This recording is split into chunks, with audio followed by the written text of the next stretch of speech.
Hey guys, it's Brienne here, and so today I have another anime related video for you guys. It is another get ready with me while I talk about an anime, just have random rants and rambles and unimportant things. So I can see why this video probably wouldn't be for everyone, but like if you have some spare time, if you want to have a snack, have a tea, watch something while you're snacking away, drinking away, this video could be the one for you. Wouldn't hurt to check it out because honestly, the anime I'm just gonna be like randomly talking about today, definitely an interesting one. But alright, let's start putting on some makeup because I hate how I look right now. Alright, so also I have a mirror here, so if I keep looking here, it's because my mirror's there, just so you're aware. So the anime I wanted to sit down and talk about, I finished it honestly ages ago, I won't lie. This video is long overdue, but I just wasn't sure how to talk about it. But in case I haven't put it down in the title below, the anime we're going to be talking about is called Ceres, I think. I'm pretty sure that's how it's pronounced. And so let me walk you through how I discovered this very unique anime. So I will say this anime is a bit of an older anime. I believe it came out in the early 2000s, so it definitely gives me like hardcore 90s vibes. And it just made me feel really, really nostalgic. Was the art style incredible? No. But it did give me that nostalgic feel, so but so the reason I decided to get into it was because a long time ago, I was really bored on Kitsu, which is an app I use to track anime and that. I decided to go through like their reverse harem tags and I saved all of their reverse harem anime to check out. And so this fit under the reverse harem tag. I kind of stared at the like cover photo and I was like, you know what, it's not too bad. Again, the nostalgic feelings were there, so I was like, I'll give this one a go. How bad could it be? But let me tell you, I was not prepared for what I was about to witness. I don't think really anyone could be prepared for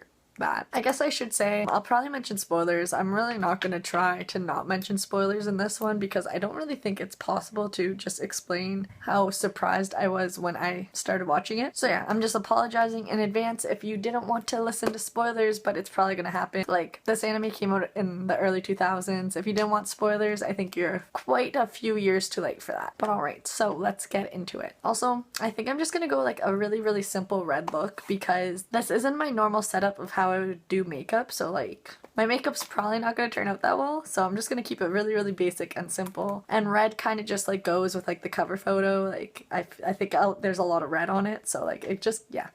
I swear I forget an eyeshadow brush every time I film one of these, and I've only filmed 3, but still. I guess I can use this. I can literally use this mirror. Whatever. I have so many mirrors now, but whatever. Alright, so we start off this anime with the main character. Her name is Aya, and she also does have a twin brother named Aki. I'm pretty sure he was there. I'm pretty sure he's there at the very beginning. Again, I finished this a little while ago. Oh my god, I look like I have pink eye, but whatever. And so Aki and Aya are walking home together from school. Some friends are there, and they're walking across like a bridge thing, and cars can drive underneath. And so they're walking along it, and of course, we need drama, we need suspense. Aya falls from it. But even though there is traffic going on underneath and everything, she miraculously is safe. She falls and she's safe. But do you want to know why she falls and she's safe? Because of the help of this mysterious man. Sorry, this mysterious, strange, handsome man. I feel like that's an important word I should have included. But anyways, let's not forget about him, okay? We're gonna keep talking, but let's not forget about the mysterious man. So let's go back to some like backstory about Aya and Aki, again, who are twins. They're actually about to become 16, a great age, sweet 16. The age of, why is 16 such a great age? Like, nothing changes. You still can't do things. At least not in Canada. I don't know. Like, you're not quite an adult. Why is 16 such like a, oh my god, sweet 16? I've never thought of that. But anyways, so they're about to become 16, and for their 16th birthday, they have to go to their grandparents to celebrate, or their grandfathers. I'm not sure if they have a grandmother. So they're told to come straight home right after school because they have to go celebrate their birthday at their grandfather's. And unbeknownst to them, they're probably gonna have, no. They're not probably going to have, they're going to have the worst and the most traumatic birthday ever. And the reason that their birthday is gonna be absolutely terrible. Oh my god. Ignore this. I know this looks ridiculous. But yeah, the reason that their birthday is going to be absolutely terrible and the most traumatic birthday, I won't go too into detail, but it's basically because their grandfather is going to be testing them to see if they have a celestial maiden blood. Well, at least to test that Aya has it. I think they do a test with Aki, but I don't know if it's to see if he has Celestial Maiden blood. And of course, because this anime wouldn't exist if she didn't, Aya does have this blood. So Aya learns that she is actually the reincarnation of a vengeful and powerful Celestial Maiden, clearly. And her name is Ceres, where we get the title of this anime. And Ceres is actually so powerful, and I guess this blood is so strong inside of Aya that she can actually possess Aya's body and mind if she is under too much stress, or the right amount of stress, I guess. Or if she's just really, really angry as well. And since she is a Celestial Maiden, of course she has a bunch of cool Celestial Maiden powers, like super strength, I think she can fly, other crap like that. She's just really, really powerful overall, because we need the drama. So insert dramatic fight scenes and such, and people dying or people being injured. I've never applied this foundation before with a beauty blender. And besides the fact that my eye makeup looks crazy, it's not too bad. I mean, I'm not going out anywhere because we're in lockdown again where I live, because that's all we seem to be doing. But okay. So I feel like that's a bit of background story for you guys without saying too much, because I don't want to go too much into detail because we'll be here all day. So now we're gonna enter the really, really messed up territory of this anime that I did not expect after I grabbed concealer, because I didn't grab it. Alright. So we discover that the reason that Ceres, like obviously throughout a bunch of episodes, it's not right away clearly, but we discover that the reason that she is so vengeful is because what is their last name? The Miyake, I believe, family, which is the family that Aki and Aya reside in. One of their ancestors stole Ceres' celestial robe, and if they steal the robe, then she can't return to heaven where she lived previously. Because like she was like taking a bath or something, so she took her robe off, and then he stole it when she was taking a bath. Shitty person. I know, kind of messed up, but whatever. But like, whatever, that's not that messed up. I know, you guys are like, what? That's not that messed up. Don't worry, we're getting there. So the reason that he stole this robe, because, you know, he didn't just pick it up, you know, want to return it to the owner. No, he stole it because he wanted to be with the Celestial Maiden, because she was so beautiful, and I don't really know what else. Again, it's been a little while. But either way, kind of messed up. Part of me just wants to be like, why do men? But anyways. So we're gonna jump back a bit again. Since Aya has the Celestial Maiden's blood in her, do you know where I'm going with this? Not only can she be possessed by a spirit, or whatever you want to call it, so can her twin brother. But do you see where this is going? Can you guess whose spirit can control Aki's mind and body? I'll give you a minute. I'll give you a minute while I open this eyeliner.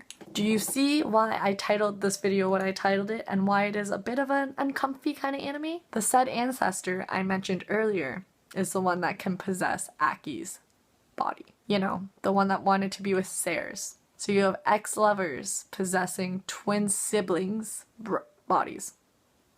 Do you see? Do you see? Like, if you guys think Vampire Knight is bad, oh, this got nothing on Vampire Knight in my opinion. But anyways, it's not just Ceres that clearly has some like built up vengeance. I can't remember his name, but the ancestor does as well. Because there's always two sides to a story, and there's always drama in an anime. Also, my eyeliner turned out really good for something I honestly took 10 seconds to do. But anyways, so, you know, this anime is a bit questionable. It's kind of doing some questionable things. Has some questionable relationships, if you will. But I must say, there is one scene, and I'm not sure if it's just like what the subtitles were, like if how accurate they are, but my jaw literally like dropped, because like I was like, wow, that is really blunt. I don't really personally want to say it, but like, let's just say it had something to do with using the term like some seed, like someone was possibly just seed for someone, you know, like they were just using them. If you catch my drift, it was just really out there, like really open and honest, I guess. I just couldn't believe that's what I was hearing and reading, and like, it's kind of funny. Like, I don't know. But alright, so let's do a quick recap, if we will. So we have two twin siblings, that both love each other like as siblings should, like in a nice family, wholesome way. But their bodies occasionally get taken over by their dead ancestors, who hate each other and have vengeance against each other. Like, I don't really blame them for like, you know, not being crazy about each other once you hear the whole story and all that. Like, it goes more into detail towards the end, of course. But yeah, do you see where like some awkwardness could arise from that I was just like, okay. But alright, so we're gonna jump back. We're gonna go back to the handsome devil that I mentioned at the very beginning that helps save Aya from falling off a bridge and falling into traffic. So He has a name. His name is Toa. He actually works for Aya's grandfather. Like he was a servant, or he's a former servant. And at like one point, there's one episode where he kisses Aya to like save her in a way, because, you know, good old 90s romance, falling in love instantly right after a kiss. Wouldn't have it any other way. So naturally, since he kissed her, she has to develop romantic relations for him, and she has to struggle with those, because, you know, we haven't had enough of the reverse harem plot by her brother wanting her. So now we have to throw Toa into the mix. I mean, at least he's not related to her. And I guess now would also be a good time to tell you that Toa is also struggling with his own issues. He has no memories, and he's trying to recollect his memories from when he was younger, because he can't remember anything besides what he knows from helping the what is their last name? Mikage family? Whatever their last name is. His past was interesting though, I will give the anime that. I was intrigued by it, like it was cool. It was cool. Like, it was just different. And I will say, I don't know how much into that ending I really want to get into, but it wasn't necessarily bad. I know you might think it would be terrible from what I've told you so far about the romances in this, but it really wasn't that bad. I found it pretty enjoyable, if we're being completely honest. I know you might be like, how, but it was. It did get very dark and depressing, and I feel like a long time ago I might have actually saw someone that said the manga like goes a bit more into detail or something.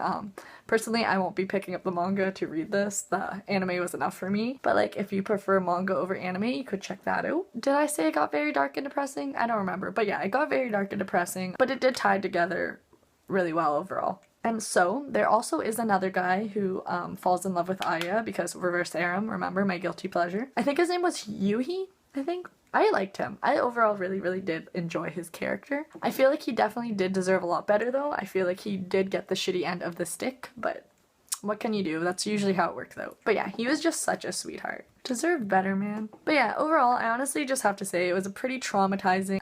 my blush is everywhere. It broke. Oh my god. Okay, this is fine. This is fine. But yeah, it was just an overall really traumatizing, incestuous, is that the word? Anime? You know, when you want your family. And I didn't expect it. I didn't. I was very surprised, but like I finished it. Like, it wasn't terrible. It didn't even take me that long to finish, if we're being completely honest. I personally didn't really find it very predictable. It did give me Vampire Night vibes, which I did mention earlier, but that's just like a whole thing with Kaname and Yuki. So yeah. But yeah, the fact that it was like early 2000s or like 90s anime just really brought back the nostalgia, so I feel like that's why I like enjoyed it a little more than I probably should have. And it did make me happy. Like, there were good moments, there were funny moments, but it did emotionally destroy me a lot of times, because it did get really like just dark and depressing a lot of the time. I did notice though on Kitsu, a lot of people are making fun of like the soundtrack and the music and that, and like I don't know why. Like, I didn't really care for it, but like it was whatever. Like, to me it wasn't incredible. I know I'm putting on a lot of blush. It's because this is literally broken. And like, I don't want it to spill everywhere.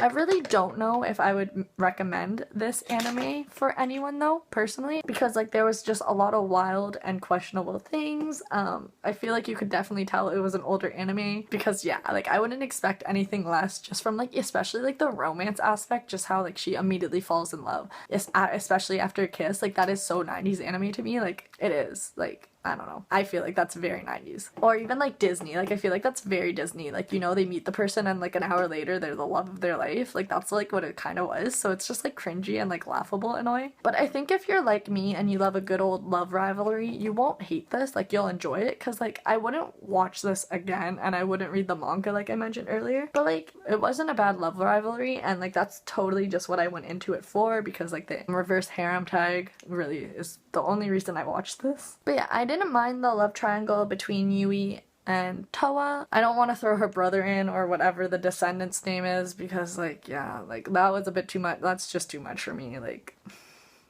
I didn't need that. I could have survived without that. And like, I feel like his love, no, it's pretty bad. Like, considering that he's her sibling, it's pretty bad. I was gonna say it's not that bad. Like, there's not as much love rivalry between like there's more between Toa and Yui. But yeah, no, her brother still wants her too, so like, you know, like it just feels wrong. Like, it is. So like, that's why it feels wrong. But yeah, kind of overdrew my lips more than I usually would. But wow, yeah, like totally going for the red look right now. Like, you know, very nice, very nice. But yeah, if you guys have either read the manga or you've seen this, I would love to know your thoughts. Hopefully this isn't too rambly and too all over the place. It's just very hard for me to focus and do my makeup at the same time. That's why I warned you at the beginning. It would probably be very rambly and unimportant, but like I just enjoy these videos, you know, and you guys might too. But yeah, overall, I would just love to know your thoughts down below. Like if you've seen this, what you've thought of it. If this is your favorite anime, like I'd love to know that. Like I'm just curious. And also just because it has been a while since I watched this, so like it's a little fuzzy in my mind, but I still don't really know how I feel about it. Like it's definitely not bad. It's just kind of questionable in a way, I'd say. I think I'd maybe give it like a 6.5 or a 7 out of 10. Like again, wasn't bad, just questionable, I think. I don't know. But hopefully you guys enjoyed this video. If you did, like, subscribe, comment, all that fun stuff down below. It really helps out my channel. And yeah, I really hope you guys did enjoy this video. I hope I made sense, even though this anime didn't really in my mind. But I hope you guys are having a great day or had a great day, and hopefully I'll see you guys in my next video. Bye guys.